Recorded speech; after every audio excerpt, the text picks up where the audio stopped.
Welcome to the Voice of Putnam County Business. This is the podcast of the Putnam County Business Council, where we will be discussing all things related to Putnam County business climate and economic development in the county. We have with us our great host, Nick DeAndrea, General Manager of Park Board. He is a director of the Putnam County Business Council, and also Nat Prentice of Prentice Investment Management, LLC. Nat is also the president of the Putnam County Business Council and also president of the Cold Spring Chamber of Commerce. We will welcome our hosts right after a brief message from our sponsor. When Country Willow Furniture found people staying at home instead of furnishing their homes during the pandemic, the store worried about the loans that fueled their dramatic growth. But Tompkins Bank knew that solid relationships, like solid furniture, last far into the future. The value of a bank in your corner, the values of a bygone era. Tompkins gives you both, and the best banking relationship you'll ever have. Tompkins, your bank of choice. Find out more at tompkinsbank.com. So what a treat to have Jennifer Maher with us today. What do you think there, Mr. Co-host? He's like my biggest fan ever. I mean, we have a Putnam County tycoon. Oh my God. I mean, how good can it get? We better make sure we introduce you as the way you should be introduced. So we are fortunate today to have as our guest, and normally she's on the other side of the glass, the other side of the podcast, but we are fortunate to have Jennifer Maher with us today. Jennifer is the founding chairwoman of the Putnam County Business Council, and she's currently a business coach and life force strategist. And we're delighted to have Jen with us because her story is very inspirational. It's one of resilience and reinvention. And I'm not sure exactly where to start, but I guess we should go back a couple of years and just pick up the story a couple of years ago as to what you were doing and how it contrasts with what you're doing now. Okay. So, I guess my career started, I was a hot mess in my 20s, wound up, broke, pregnant, alone, uneducated, and did not know what to do. So I got into real estate, but I had moved up here to Putnam County and I didn't know anybody. So I walked into a Chamber of Commerce meeting, scared to death. And this guy's father was one of the first people I met. I actually just did a podcast about this just before you guys came. Met people like Rich DeAndrea, Lori Ford, Robert Daniels, a whole slew of people who, John Kraus, took me under their wing, had no reason to do anything for me. And they did everything. But I was a doer. So they knew that. They weren't dumb. Like, so all right. How far back is this, Jen? It's almost 20 years ago. I was maybe 29, maybe 30. So maybe more than 20 years ago. It's a long, long time ago. And we did a lot of amazing things together. And they, sort of coached me and kept pushing me up the ranks, like get on the board, become chairwoman of the Mahopac Carmel Chamber of Commerce. And I remember I ran against Larry Zacks. Love you, Larry, if you're listening. And he did this like amazing speech and I completely sucked and I kicked his butt. Love you, Larry. And I think people could see that I was a doer. Like that's the best way to describe it. I was always wanting to improve myself and the business community. And if there was a project, I would say, yes, let's do it. And it was a lot of fun. So I grew my business through my involvement with the Chamber of Commerce, no doubt. It was all those relationships. Your real estate business. My real estate business. And who were you working with at that point? I've been with several different companies. I've been on my own, and then I partnered up about 13 years ago with an independent company, and I was pretty pivotal in growing that company from 30 agents to 120 agents. 30 million in production to 300 million in production. And then about a year and a half ago, it just all blew up. Really bad partnership breakup. I did not have everything in writing. Really stupid mistakes. But I had already decided and was already putting into place my own coaching business. Something about it just brings me alive. So you knew that you were going to have to. I was pulling away. That's probably what prompted some of it. I think when you're in a partnership and one decides to go kind of in another direction, it makes one partner feel like, okay, now what? Right. So it just didn't go well. I would not have wanted to end it that way, but it literally was the best thing that ever happened to me because I spend my time now taking care of me, learning, teaching, coaching, mentoring, running workshops and doing the part that I love. And that's what I had been doing. I had kind of stepped out of sales for the last 6 years to run that company. And but it gets a little boring. Sorry. Teaching realtors, herding cats and kittens all day long. Now you got to prospect. Now you got to do this. So now I have a diversified book of business. You know, I have attorney office. I have caregiver company. I have a restaurant. The restaurant's been crazy. I don't think I ever want to do the restaurant again, but it's been awesome. And they're up 50%. But continue 5 months straight, we're up 50%. So it's a lot of fun. I mean, you're the definition of live and learn, right? I sure am. And you've been through a lot of adversity, and a lot of people take that and they would fall down. Yeah. You learn how to grow from it. Yeah. Which is impressive. Now I'm trying to learn how to not have that happen over and over and over. But yeah. I mean, and the way you kind of started off was how you got here and you didn't know anybody and you kind of just started from the ground up, which kind of goes along with what I feel the business community in Putnam County is less about who's my competitor down the street, more of how can we all help each other out. Absolutely. And you've been a spokesperson for that forever. Yeah. You know, let's all support each other. What do you need? What can I do to help you out? Let's blow this business up and let's get it going for you. What's it going to take? So I think that you're a prime example of that. Thank you. And we appreciate it for sure. So, but Jen, tell us, how did you get through those kind of dark moments? I mean, there must have been. This sounds like this was an easy transition, but I doubt whether it was. I wondered what you would tell our listeners about how you just get through that very empty feeling of, oh my gosh, how am I going to dig out of this hole? Maybe you never felt that way. No, I've been working on something I got onto a spiritual path like 15 years ago, but I was still a mess. I had been through a lot. I've had a lot of trauma that people don't live through, that I didn't deal with. And so I really, really dug down into sort of a spiritual practice I've been practicing for 15 years, but then when I got my first actual professional coach, I just doubled down. Actually, probably the pandemic, really. I just saw everybody around me suffering. You guys saw what I did for the business community. I just okay, that's it. This is what we're doing. We're starting at 6 a.m. I forget about the ordering around that was going.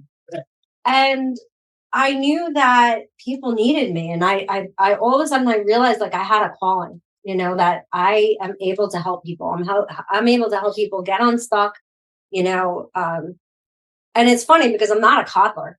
You don't come to me, I can't even tell you how many real estate agents have left my office crying. You're going to come to me and talk about childcare issues or that you can't do this. This guy knows better than anybody when I didn't have a dime to my name and I don't have a car, but how do I do this? Right. And you just, people are always willing to help me and support me because I always showed up and did everything I needed to do. So I'm not a coddler, but I do have an ability to get people out of their own way. And I really, really unearthed that during the pandemic. So all this spiritual practice that I was dabbling with, I doubled down. And then I started several different coaches. I have a coach named Brian Johnson. He just came out with a book called Arete, Arete, which is a Greek word, big in the Stoic philosophy world, that basically means live and be the best heroic version of yourself. And so I started following a lot of what he had to say and having a morning protocol, an evening protocol, and tapping into this best version of yourself every day. So when this stuff happened with my partner, I had already been doing that work. And so I heard it in my head, when shit gets bad, you double down. You don't sleep in and go the opposite. You have to double down. And then also he has one of these expressions that I love, eating stress like energy bars, like great, let's go, bring it on, let's do it. And I'm naturally that way in a lot of ways, as you can tell through my story. But when you take your natural abilities, your like innate abilities, and you become purposeful and extremely committed to cultivating them, forget it. You're invincible. He calls it anti-fragility. And I love that. Anti-fragility is, the box that's marked like from the movie Fragile, the Christmas Story movie. What day is that? Right? So fragile, if you shake it a little, it's going to break. And then, right? Yeah. And then for me, I always was proud. I'm so tough. I'm tough, but tough is exhausting. Yeah. Tough is exhausting because, eventually you're probably going to break because you're so busy putting up this exterior, right? But anti-fragile is where it doesn't matter. No matter what, I know what I'm capable of, what I can do, and that I have faith in myself to be able to show up and do what it takes and not be attached to the outcome, because the outcome the universe has for us is always better than what we have in mind. And trusting that this path, and trust me, right now, I got so much shit going on in my life. And some days, like, I'm like, and then, no, I You trust. Eat up that stress. My energy. Yeah. We could do that. I suspect you have. I'm a lot older than Nick, so I don't have as much stress as I used to. My guess is you probably have a fair bit of stress in your business, but think of it as an energy bar. Yeah, without a doubt. I mean, I think stress in general is one of the biggest things that people have a hard time dealing with. But it's really just an outlook of how you want to deal with it and how you're gonna what are the lessons? React to it. Yeah. And I mean, as time goes on, I think it just gets a little bit easier and easier because you figure out how you're going to deal with it each and every time. Yep. And really turn it into a positive, because there's always something to find to manipulate that into something that's going to be good for you. Absolutely. And get to a place where Park Ford's gone tomorrow, something, I'm okay. Yeah. I know that I will be okay. And like, cool feeling if you get there. Yeah. So I'm grateful, because even though I had been through so much stuff, I literally spent 20 years trying to prove that I was somebody of worth to the world, to everybody but myself. And so when I got stripped of this identity, and the whole world was talking about, like, hey, friends, I mean, the heartbreak still, I mean, I was crying this weekend. I'm still heartbroken. Don't get me wrong. I had people that I considered very good friends and tell this side of the story that never even picked up the phone to ask me anything, or, have whatever they've seen that's completely out of context, because even my business partner has never spoken to me.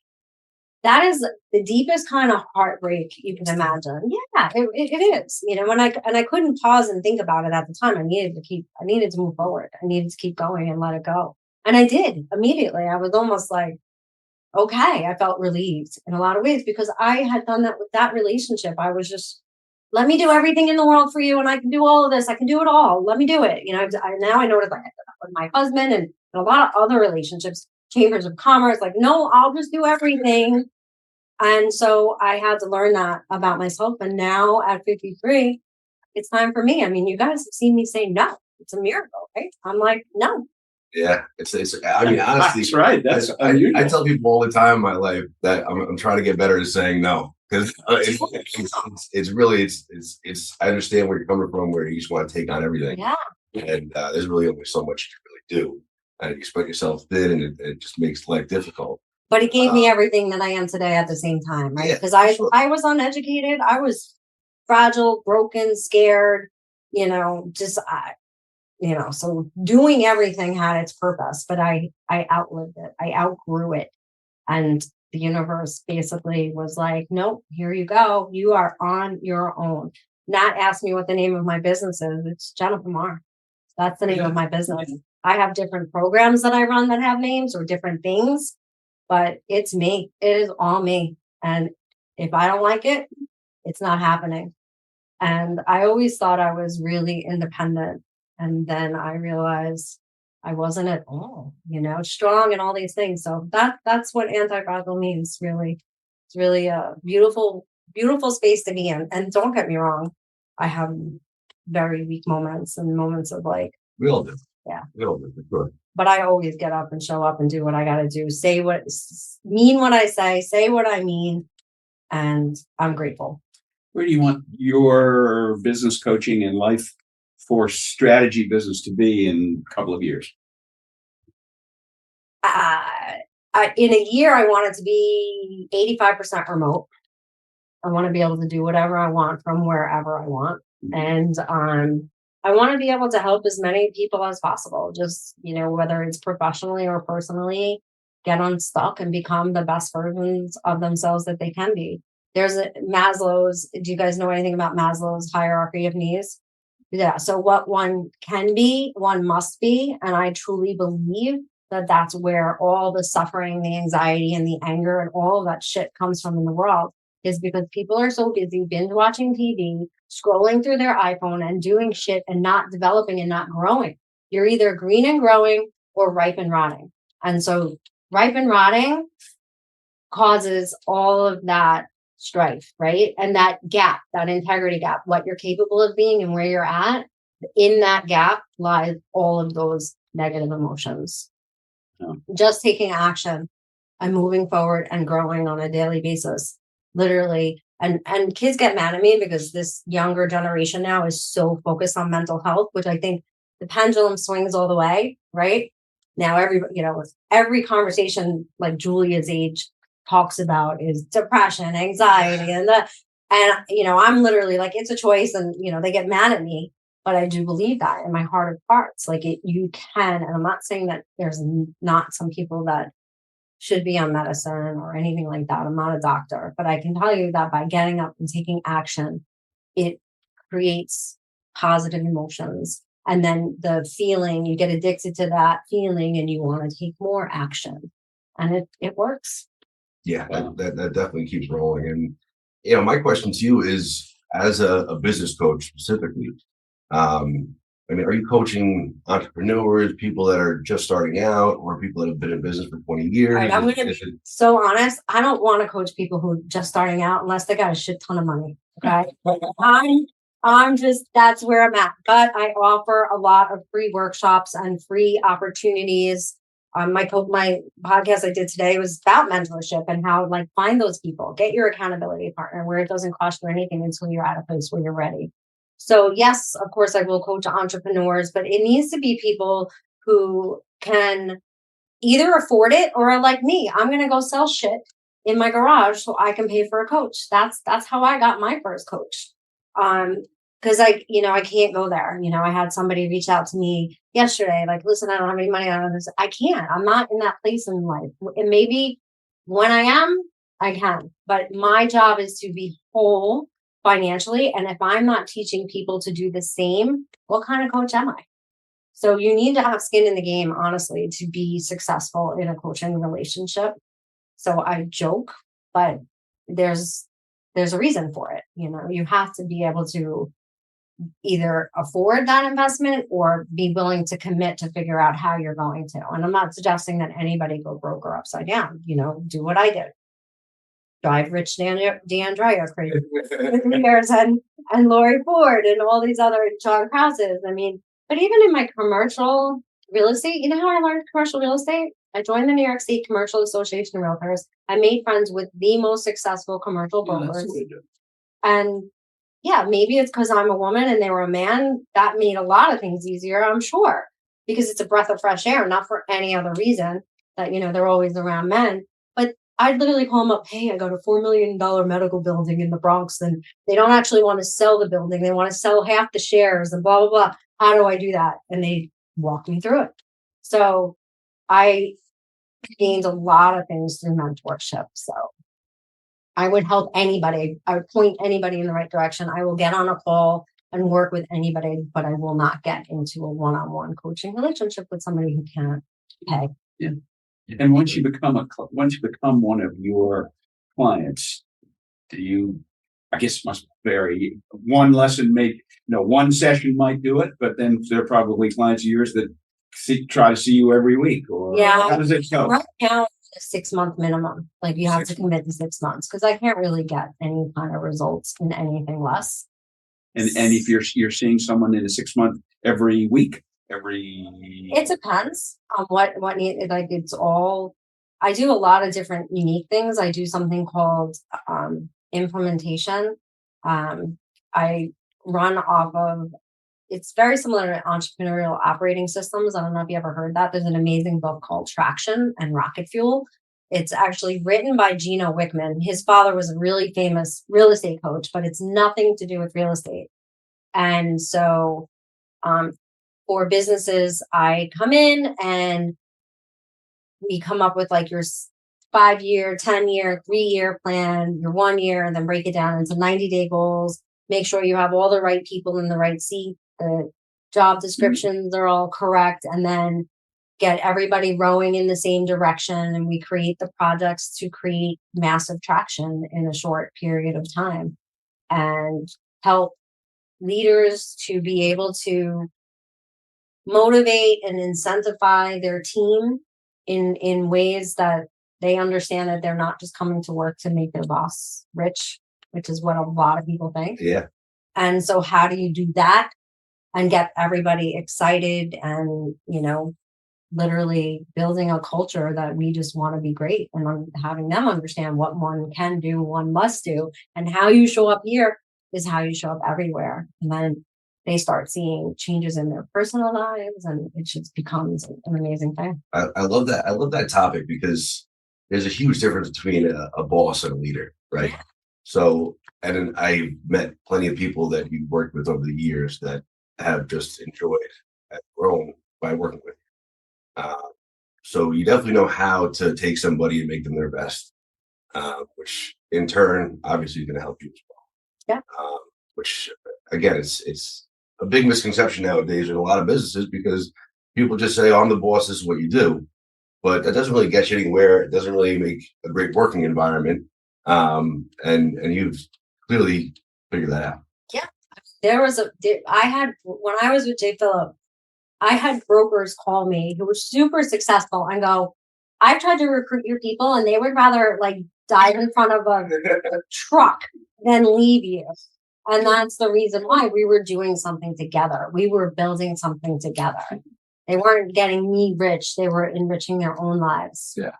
So Jen, talk to me more about business coaching. I think I understand, but life force strategizing, is that what you were doing for your input in that they wouldn't be able to be recruited because you had given them a strategy for their life? Talk to me a little bit more about life force strategy. Life force is that energy that gets you to want to get up and be the best version of yourself. And it lives within all of us, but it's very dormant in the world that we live in today. And so not all of my clients are into my woo-woo stuff, but they get it, right? Just by being around me because it's important. I don't start every meeting with breathing, breath work and things like that, but I'll sneak it in. And it's just become who I am. And so the life force strategy is honestly the part where I'm not making a ton of money in my business right now. I'm doing a lot more business coaching, but that's the part that really lights me up. But I get to sort of do that even when they don't know it, Yeah, I feel like it goes hand in hand sometimes. It really does. Yeah. But labeling it and committing to the practices that give you that kind of energy are insane. Like I went and became certified in Kundalini yoga because Kundalini yoga for me is like a hack. It's literally breath work, meditation, and physical exercise all in one thing. And the whole basis of Kundalini yoga is taking this dormant energy and getting it circulating throughout your body. And I don't know all the science, and I don't even want to know the science. I just know that as the result, like I feel great. Yeah, it works. Yeah. Yeah, it's really elementary. So I don't need my clients to do that because some of them like, oh, I feel that way when I'm running. Great. So let's tune it in. Let's get more purposeful. Get rid of the earbuds, right? And just start focusing on your breath and like my feet are hitting the ground and I'm seeing a tree and just being more observant. because, if you're using that time to listen to iPods and do, not iPods, you know what I mean, podcasts, and do, and I'm not saying that, listen, I feel almost every moment with something, I try to, but I also create that moment for space. And that's where you can grow, only in the space. So you can listen and do and this and that, but if you're not allowing that space, it doesn't impact. So that's what the Life Force Strategist is. And I just put it on there on purpose because I want people to be clear with who I am and what I think helps make you successful. Because if you don't get all that together, you can be so successful and miserable. And that's another client that I work with. People that have a lot of money, have a lot of success, and just aren't happy. Yeah. I mean, that's people just think that that's like they get that success is going to be life's going to be great. Yeah. Right. And that's not what it's all about. Wherever you go, there you are. Yeah. No matter what you have, Yeah. where you're doing it, you're still there. Yeah. Yeah. And like you said, too, the people that you surround yourself with is a huge factor. And having healthy relationships, being able to have difficult conversations and, not holding on to things, all of that really factors in. And that was me. I ended up in this situation with my business partner because I avoided difficult conversations when I knew I had outgrown certain things or this or that. Instead of like having the conversations, I just didn't. And then it became dysfunctional and toxic. And I know I'm not the only one. I think that's kind of how most adults are dealing with things nowadays. Yeah. Well, Jen, to the extent that this podcast is a bit of a free seminar for a number of our listeners with you, what are the 2 or 3 things that you want them to remember about your experience and just a couple of coaching points that you would want to make sure everybody starts off with in their relationship with you? Well, I think that, no matter where you're at, you need to find somebody who's doing it better, and don't be afraid to reach out and see if they are willing to mentor you, hold you accountable, or just have a coffee with you. And I think you'll find that it's almost always yes, right? These successful people are like the pretty girls who never get a date, right? Because nobody wants to ask them. And most successful people want to talk about it. So that is one thing. The second thing is just keep taking action. Just keep moving forward. And even if, it doesn't go in the direction you want, or you're not getting the results you want. Yes, you want to make tweaks, but it's all about the consistency. If you are consistent in your actions, that's where the miracles show up. It's not in trying something once or twice and then just saying it's not working or it's failing. I had a business I did a free consultation with, and I was like, why don't you just stop canceling when nobody signs up? Why don't you take that time instead of canceling when you have one person, right? We all do it now. It's like you're not really in the business of having workshops and seminars and webinars, but we all have to start there. You get one registrant. You don't cancel. You give as much value to that one registrant. You get the content that is much needed in today's world, and you put it out there to the world that this was the best freaking webinar that ever happened. Like, stop being disappointed and not thinking it's perfect or not thinking it's good enough. And a lot of that comes from the social media world and comparing, because they're doing the same thing I just told you to do. You put it out there as if it was the best ever. And that's okay. You're not lying. You're providing the value that you promised, even if it's to one person or 0 people. So stop canceling, giving up. It's all about the consistency and then learning and tweaking and make it better. So I think that that's super important as well. And I think that you need to collaborate. I think you need to get around business owners, and you're going to be in a room where some are like super, super successful, and you're going to have people who are not doing so great. And being around all of that is really beneficial to a business leader. Yeah. Get involved. Yeah. I mean, and a lot of what you're talking about right now, too, is just innovation and recreating yourself. Yes. Especially through the low times or the pandemic scenarios where everybody had to figure out how to keep themselves afloat, right? Yeah. It was like, okay, how do I run my business now that nobody can come here and see me? And some people just whined and cried and got stuck and couldn't get past it and went out of business. And then you had people who just thrived. Yeah. Yeah.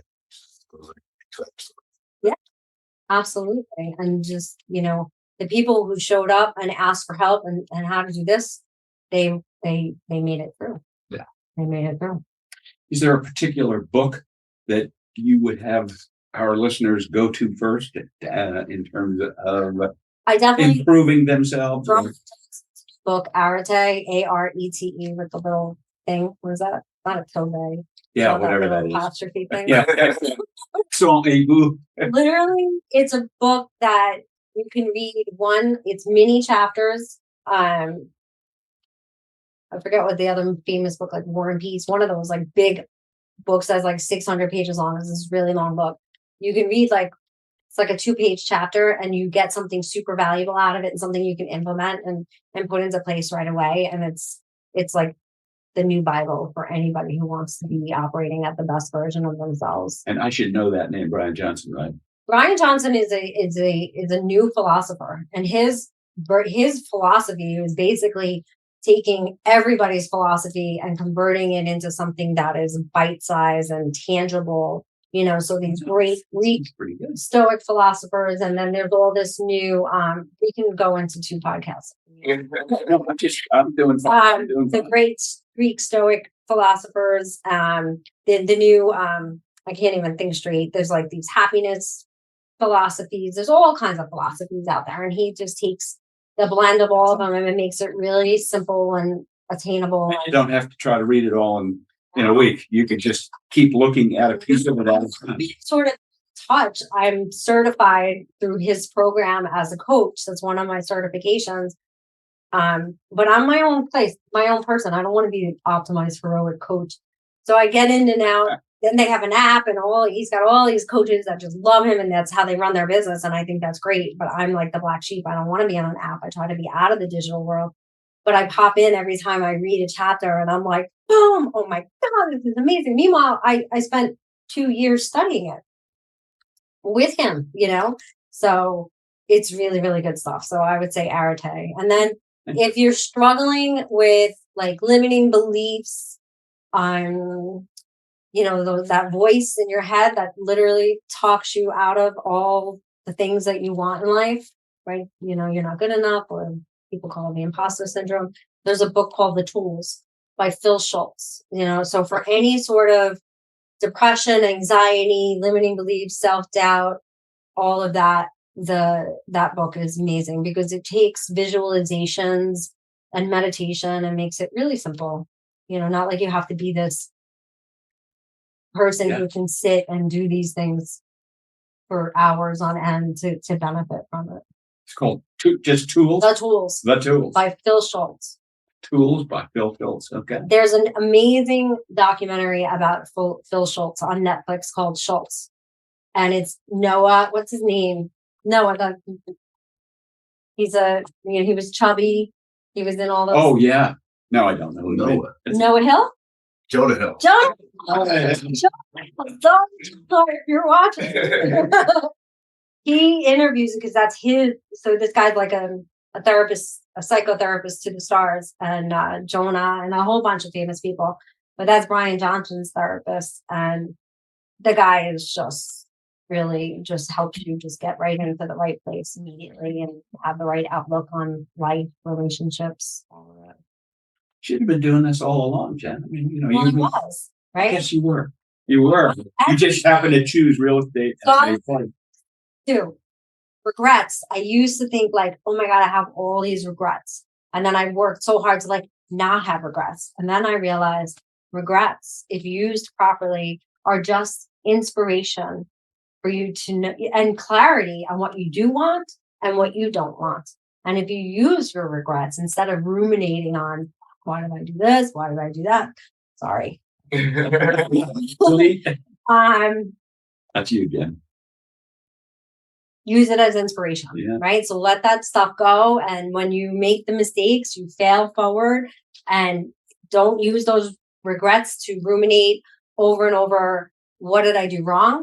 But start envisioning, if I did that perfect, what would it look like? And then go do it, or try to do it and attempt to do it. And just keep envisioning what it looks like when it's right and when it's perfect, and being emotionally attached to the good outcomes instead of we all attached to the bad outcomes. And beat ourselves up and doubt ourselves. Gosh, I think this has been fun, hasn't it? Yeah. We should, I mean, just listening to Jen talk about her life and what she does is exciting. It's fun. And it's helpful, honestly. It really is. and Yeah, inspirational. Jennifer Maher, thank you for But being here these with us. relationships, like you guys probably don't know it, how much both of you just having that professional relationship with you. I mean, I got through your dad, but I have just as equal. Like, I know if I need something, I can call you, and vice versa. And vice versa. We have all just been there for one another and grown and struggled, and it's just a beautiful thing. So join your local chamber of commerce and get involved with the business council. Yeah, sure. Absolutely. Everybody has to. Jen, thanks. Thank you, guys. Thank you so much for tuning into the Voice of Putnam County Business. Let's hear a word from our sponsor. Thanks for tuning in to the Voice of Putnam County Business, brought to you by Putnam County Business Council. We are sponsored today by the Promenade on 6. Promenade on 6 is a small business hub that is set in an industrial, modern, contemporary space that is proudly showcasing all different kinds of small businesses. You have to check it out. Go to promenadeon6.com and you will get an idea of what Promenade on 6 is. And also brought to you by Park Ford. Park Ford is located right on Route 6 in Mayapack. If you are interested in purchasing a vehicle, you're going to reach out to Nick D'Andrea, 914-774-0036. But I can tell you that I have personally bought and sold, I think, about 5 vehicles with Park Ford. In fact, I have bought cars that are not Fords through them just for the fact that I don't want to deal with any other service department. These guys are world class, whether it comes to buying and selling vehicles or getting your vehicles serviced. Park Ford.